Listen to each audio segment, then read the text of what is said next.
Good morning. Here I am with a daily dose of clarity in my life. And hey, if it resonates for you, absolutely fantastic. So I wanted to really start making conscious choices in my life in how I was feeding my body, feeding my mind, releasing things that no longer serve me, which was what 2023 was really about. And stepping into 2024, I've really been feeling the shifts.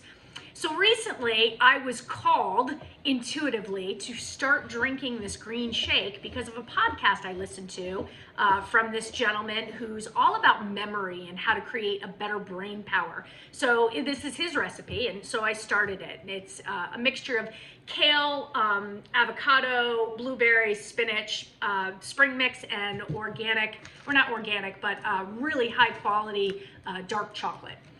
Just a little bit, to give it that little something. And here's what it looks like. And the reason I'm sharing this for you is because when I first made the decision, I was like, yes, I am so into this. I want this for myself. And then the first day that I made it, as I was making it, I could feel the resistance building up within me. And I was like, and my first reaction was, ugh, this is gonna taste so gross. It's just gonna be greens, it's gonna be a salad.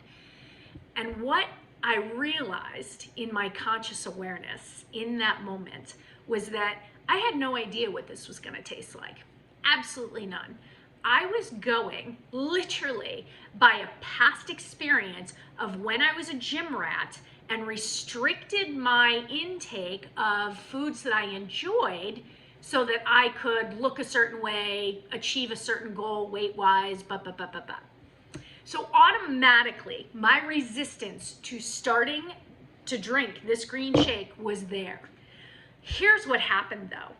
I sat with that thought and realized if I can get on the other side of that thought, if I can look at it and say, oh my God, this is my past, this is not my now, then I could change that. And guess what? Oh my God, I took a sip of this and I was like, oh my God, it tastes good. And I couldn't wait to share it with my husband because of course he was like, oh yeah, greens, whatever.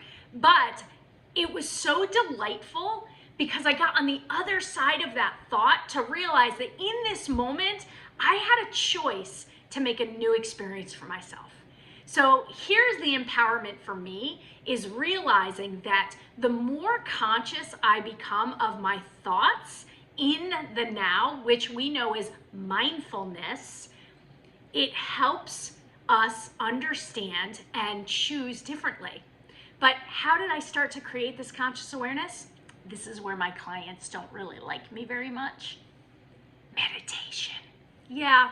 So for all of you that say, meditation isn't for me, I can't meditate, I can't sit still, do you think that I could?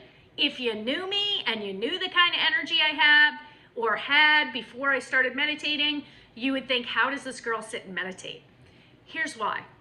One of the most profound things I learned through my conscious awareness and listening to the masters of this field is that mindfulness helps relieve the stress of the now, where meditation heals the stress of our past. And if we cannot take the time to go within and learn how to harness that power of the now, of being conscious of the now, of the present moment now, how can we possibly in our day-to-day lives implement that in any way that is going to create serious change? We can't. So I am all for meditation, I'm all for mindfulness, and I'm all for trying things new.